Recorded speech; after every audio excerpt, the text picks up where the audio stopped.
The recording. There you go. Right, so before Neil introduces his session and takes you through the equitable, flexible, hybrid return to the work-life balance and ... It's sarcastic, by the way. That's not really. That was Neil's sarcasm. I do just need to tell you all, if you're having trouble finding which room you're in on the app, please do go to the general agenda rather than my agenda that does show you the rooms. And if you do have questions for Neil during the session, he'll send out the catchbox throw the thing very hard at someone. Yeah. I'm going to leave it here so you don't get feedback. I've got prizes for questions as well, but I obviously need to get through my slides really quickly. So. Oh, well. I'll better get out of the way then, quick. Cool. Well, hello everyone. Good to see you all. My name's Neil Flewis. I am the Technology Director of Alliances at Crestron. And when I was asked to do this session, they said, we need a title. Oh, I don't know what to call it. So when I thought about it, there are so many buzzwords that have been flying around. Hybrid is probably the most overused term over the last 18 months. And then now it's all about meeting equity, meeting equality, and that's the new flavour of the month. So when I was asked to put a title together, what I wanted to do is to go through all the marketing fluff and put them all in the title and then try and dispel them and to try and get rid of the marketing fluff, and let's get down to the actual meat of what we're talking about. So when we look at all of this stuff, the real point of it is that there's, and I can actually look, I'll put myself in the corner there. Equitable, you look at the dictionary definition, it's treating everyone fairly. So the idea is that the people on the far end get the same experience as the people who are in the room. And then from a hybrid point of view, that's a mixture. So again, some people are going to be working from home, some people are going to be returning to the office. And then from a flexibility point of view, it's the idea that you can change. Your meetings are going to adapt. The way in which you conduct your meetings are going to change and adapt and always be different. Now, the challenge with video conferencing, and I've been in the video conferencing industry for many, many years with my good colleague Charlie at the back, for many vendors over the years, and the world of video conferencing has been an interesting one over time. So this was video conferencing. This was your traditional meeting room. I used to appear on a screen like this at the front of the room, and generally the people would talk across the table at each other, and then I would say something, and like a rabbit in the headlights, everyone would look around and look at me. And I'd go, whoa, hang on. They'd ask me the question. This isn't the idea of Equitable, because for me, as the far end participant that wasn't in that meeting room, I was outside of their eye shot generally as they're talking across the table, and I could have been doing anything, waving around, shouting around, and I'm not in their view. And again, I'm not part of that meeting. I feel like the Mona Lisa on the wall. And during the years of video conferencing, through the years of 2000 and up to, I'm going to take you up to sort of 2018-19 when the pandemic hit, this was it. And various companies tried to solve these problems and make things better. Wrong way. And we had this thing called telepresence. So companies like, this was Tamberg before Cisco bought them, and the idea was we put 3 massive 65-inch screens and we see people in life size. And this is equitable. It's an equal experience for the people in the room as for the far end. But the problem is that the experience in the room isn't equitable, because if I want to talk to the person next to me, I've got to turn around and look at them there, and then I turn around to look at this colleague here. So it's equitable for the far end, but it's not equitable to the people in the room. So by solving one problem, we break another. And that was the challenge with telepresence. And again, there were lots of different flavors of this. And actually, you can actually buy still an immersive telepresence system from one company. The sales are reducing. But the idea was you kind of kitted out this whole room as a studio, and you'd have to have 2 of these. So you'd have a mirror image of this in 2 locations. So that was kind of phase 1 of equity. The next one I'll show you is an interesting one. So who remembers this thing? Anyone remember one of these? Hands up, anyone remember one of these? Yes, this was called a Centro. And actually I had to be careful with the copyright of images. So this is actually on eBay at the moment for $9,000 in the States, if you want to buy it. Now this was great because it's tried to solve all those problems. So the far end was on all of the screens and you looked into the camera wherever you looked.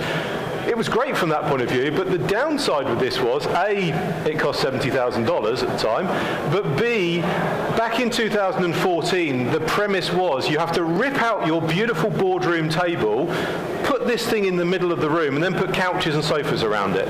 And back in 2014, that seemed alien to most organisations. The idea of getting rid of that beautiful mahogany teak table that they spent thousands of pounds on, and that's how they'd always done it. You know, they didn't want to change. This is, you know, the long meeting room table was the thing.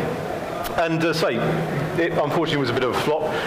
I can talk about it because I was the product manager for it for a while. So, but it's interesting. But the camera idea, the camera concept, this 360-degree camera, was actually quite well received, and a lot of companies actually bought hundreds and thousands of these like round table cameras. You probably remember the Microsoft round table camera at the time. So again, good idea, but again, didn't really. It was a bit before its time and not really there. But again, great idea around equity and trying to solve the problem for the people in the room as well as the people outside of the room to try and get them a better experience. Now, while this was all going on, we're here to talk about Microsoft Teams, obviously. You know, that's we know we're not talking about Zoom or WebEx today.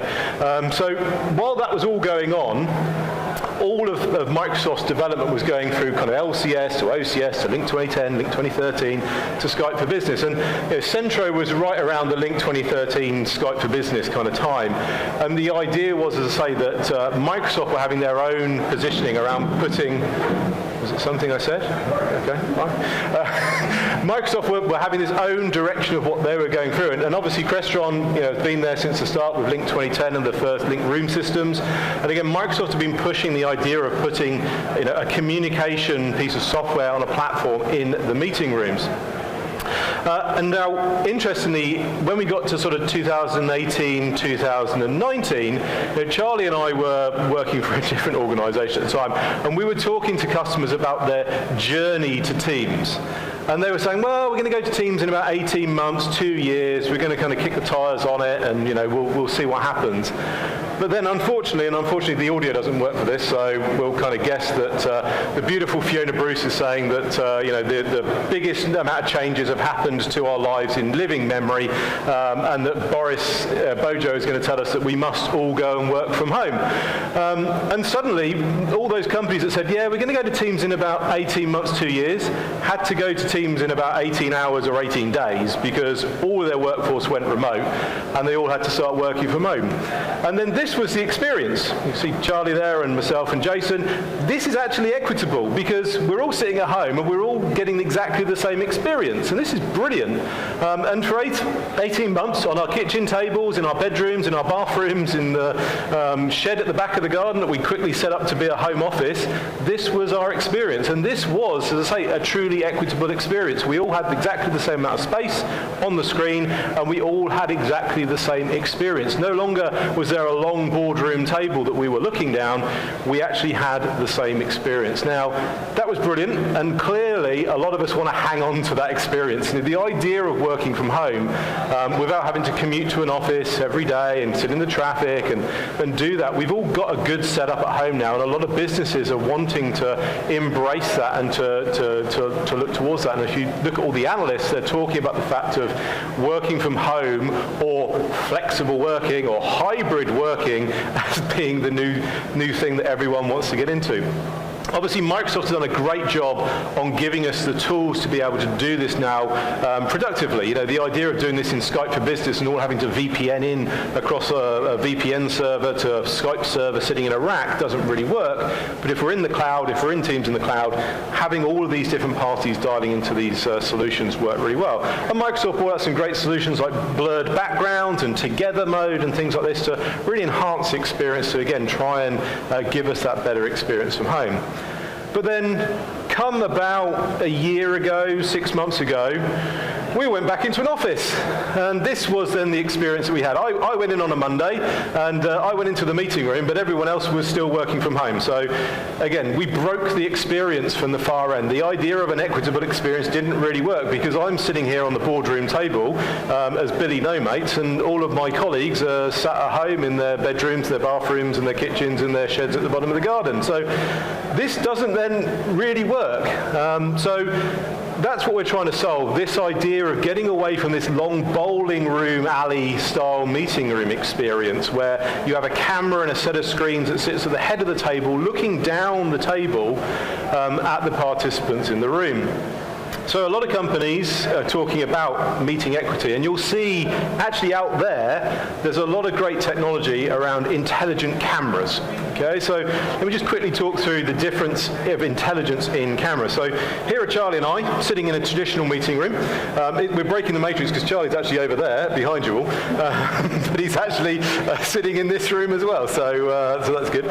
So what a lot of customers have done, a lot of companies are doing, is they're changing their meeting rooms around, and they're putting the camera on the landscape wall rather than the portrait wall.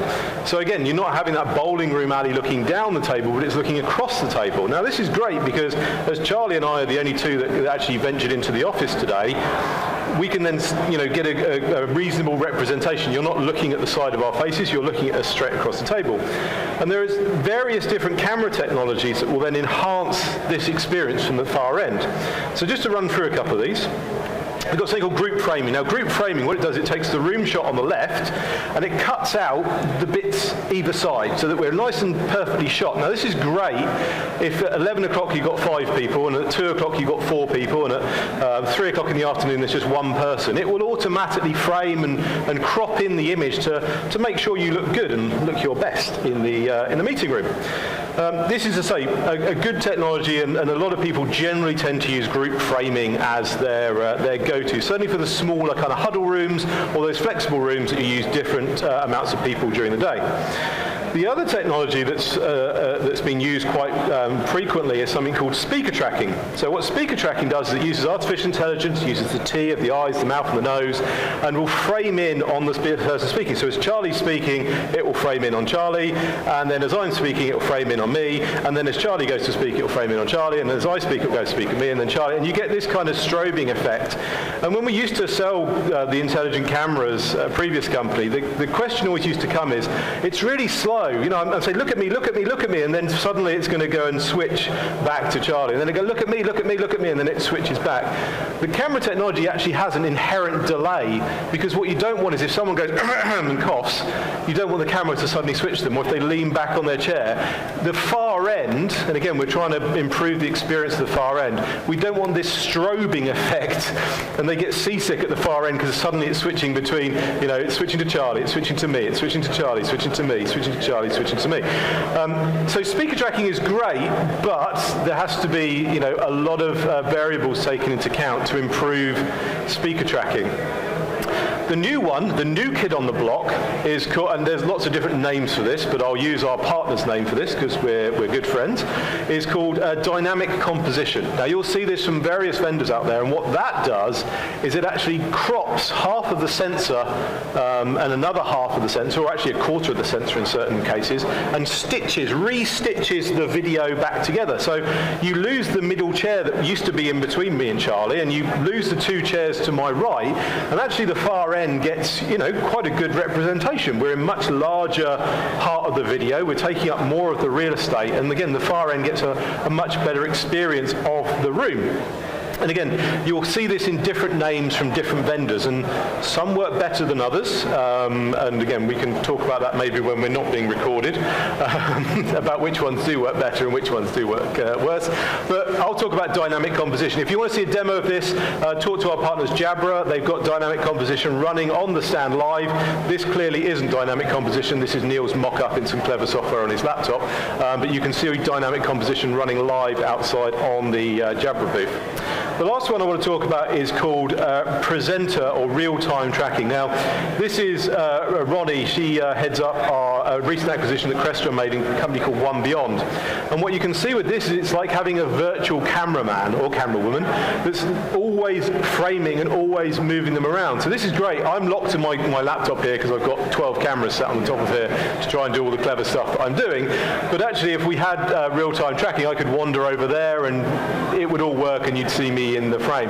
It's great for kind of this kind of scenario, this kind of setup where you've got an auditorium, a lecture style, great for classrooms and things like that. The camera, again, using facial recognition and using sound source localization from our amazing partners at Shaw, who have got a stand up there. You can go and see the amazing MXA 920 microphone that uses multiple lobes to be able to track people around the room.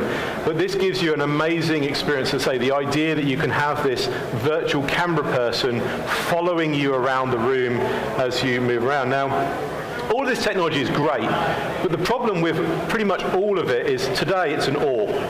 So you can have your camera set up as group framing, or you can have it set up in speaker framing, or you can set it up as dynamic composition, or you could set it up in real time. But all our meetings are different. You know, the 9 o'clock meeting with sales is different to the 12 o'clock meeting with marketing. You want to put some fuzzy felt on the wall and, you know, do some funky stuff, and the project team will want to come in with their Gantt charts and do all their kind of red, green and amber stuff on the wall. So why can't we have everything? Why can't we have, when you move to a certain area of the room, it will real-time track. When we're all sat down and no one's speaking, it will group frame. And then if someone's talking, we can go to speaker track. That would be the ideal solution, that we could actually use these technologies together and blend and produce this kind of video production, again, for the people at the far end, to give them a more equitable view of the room. Now, the other problem with all of these setups is that in most of the videos you will see from the vendors out there, apart from some of them, is that pretty much they're all faked. So what actually happens, and you saw in that video, I can probably find it again, but the video where Charlie and I were sat on the long of the table rather than the portrait, is that we're all looking at the camera. Now, when we used to sell telepresence systems, they used to always say to the people demoing it, don't look at the screens, look at the camera. Because the people at the far end would go, wow, the eye contact's amazing.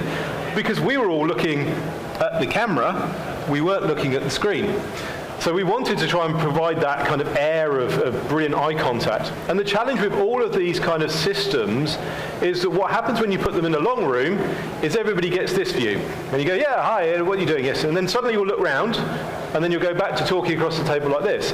And having these idea of these, you know, cutting half the camera and cutting another half the camera and stitching it together, you're going to get a lot. Does anyone remember Smith & Jones? Does anyone remember where they used to sit across the last Smith & Jones? You're all too young to remember. Someone's nodding at the back. He's with me. But Mel Griff and Griff Rhys-Jones and Mel Smith used to sit there and do this kind of side-by-side shot where they'd look at each other. I think Hitchcock did a thing as well, where you kind of got this view. And again, that's not equitable. That's pretty broken. So what we're trying to do at Crestron is to try and solve some of these solutions. So we talked about using camera technology and smart camera technology to, again, improve the experience for the people at the far end. But as I just suggested, it breaks the in-room, because we either are sitting in a long line and we have to turn and talk to each other like this, or if we're talking across the table, then the camera is getting a shot of the side of our face. So what we're trying to do is solve the idea of this tennis match from that first picture I showed you, where I start talking as the remote far end and everybody looks to me as like the rabbit in the headlights, and then they all go back to talking across the table like this. So how can we solve that, and how can we fix that? Now, Microsoft have obviously done a lot of work and come up with Microsoft Front Row. Microsoft Front Row, a great solution where you can see everybody here down the bottom. So you can see, again, Charlie's jumped in on the left. You've got Sam. I can't remember what her name was. There's Jason on the end. But you get your chat then down the right-hand side. You get your actions, and the content is center stage. The idea is that you've probably seen the visualizations of Front Row, this beautiful 21:9 aspect ratio, super wide screen, and then an intelligent camera of some kind down the front. And again, it looks beautiful. It looks very much like those immersive telepresence rooms that I showed you right back at the beginning. And everyone's generally sitting pretty much in a straight line. So again, it works great for the people at the far end, and actually I get a good representation in the room of the people at the far end. But for me to interact with the people in the room, I'm turning around to talk to the lady to Charlie, and turning around to the person who I can't remember her name when I did the filming of this. So it breaks the in-room experience. So what Crestron did is at Infocom this year, we put together a bunch of our technology and came up with a new solution which we called Sightline. And what Sightline does is it takes multiple cameras and multiple screens and cascades them all together in a room. Now, I'm trying to do my best to show you it and demonstrate it to you in a slide, but clearly it's one of those things that you kind of have to see. So the idea of this is that we actually have 7 screens around the room. Each screen shows content and the far end participant. So as I'm looking across the table at the person that's sitting across the table, I can actually see the far end above their head. And as they're looking across the table at me, they can see the far end above my head. And even the people that sat right down the end of the table, down there, they can look up the table and they can see the far end. So the far end is equitable, or has equity in the meeting room and equality in the meeting room, because they can be seen by everyone. We're not doing that tennis match of looking at the far end, looking across the table, looking at the far end, looking across the table. In addition to that, we put cameras, multiple cameras. Crestron is one of the only vendors that can actually cascade multiple cameras across an IP network. In this room, we have 7 cameras. We can actually cascade up to 12 cameras over an IP network into the room. And again, using our intelligence and using the partnerships we have with the likes of Shaw, we can actually bring together, I keep hitting the wrong button, sorry. We can bring together this technology. So you can see here on the left-hand side of the screen, left-hand side, I keep getting mixed up which way I am, the cameras together. So in this room, we've set it up so you can see the 2 cameras on the left, 2 cameras on the right, and we can set up regions of the room. So we can say, when someone stands in any of those 5 points down the front, presenter track them. Okay, live track them, because they're obviously walking around the room, pacing around in front of the whiteboard. So do that live tracking with the presenter camera. When someone talks in one of these chairs, again using the multiple lobes that we have on the Shaw MXA 920 and the AI that we have in our cameras, we can actually then pick out that person and speaker track them. And again, the far end will get a much better experience of that. And then we can also then set up other cameras, the green ones you can see in varying places, that will do group framing. So again, we can bring not an or experience, but an and experience. So you can have presenter tracking, and you can have dynamic composition, and you can get speaker tracking, and you can get group framing. And we bring all this together with our Crestron solutions. And again, the idea that Crestron actually differentiates ourselves from all of the other vendors out there that are just selling these kind of camera bars, in the fact that we actually can control the room. We have awareness of the room. So in your MTR interface, you can bring up your room controls, and actually we can tell, is the screen turned on? Is the screen turned off? Is it on the right AV input? Are the blinds down? Are the blinds up? And we can actually monitor all of this through our XIO management platform and support many different screen vendors to manage the experience outside of the MTR, but actually the environmentals in the room. In addition to that, we can send AirPlay and Miracast on the phones, and we can even provide BYOD capabilities from either the Huddly, Jabra, or the One Beyond camera from Crestron to the users on the desk. So if they want to use different vendors, they can. So I was trying to think how I can wrap this up. You're not supposed to say thank you anymore after a presentation, so I thought I'd just wrap it up with the fact that you may have different views of Crestron. We're very complicated, we've got lots of black boxes, we've got lots of technology, but actually we don't. We have a very simplistic solution. For the personal space, you can see it, we have a Teams display on our booth outside. We have a partnership with Jabra, with the Panacast 50, works exceptionally well into the small, medium-sized rooms and provides that dynamic composition. In the slightly larger, medium rooms, we work with both Huddly and again Jabra in those spaces. And then what I've just shown you with the integration we've done with One Beyond with Sightline, we can go into these very complex rooms, and using the technology of Crestron, we can put multiple screens, multiple cameras around the room to really provide that truly equitable experience. If you want to find out more information, go and see Crestron.com, or you can subscribe to Crest TV on YouTube. It's a great channel, you should watch it. Please subscribe. And that's it for me. If you've got any questions, I'll happily take them. There is a thing I can throw at you. And I'd love to hear your feedback. Or you can just go. Or you can clap, or you can click. Thank you. Cheers.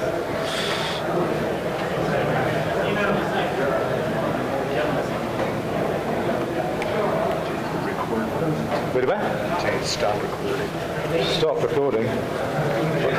So I shouldn't say bum or something like that because it'll go on the recording. I think it is. There you go. Does anyone press record in the first place? That's the main question. Yeah. Oh, okay, that's good then. So all of my waffling actually went into the... This is mine. This is with all my cameras. Okay, you've done your job. You've done what you're told. You're good.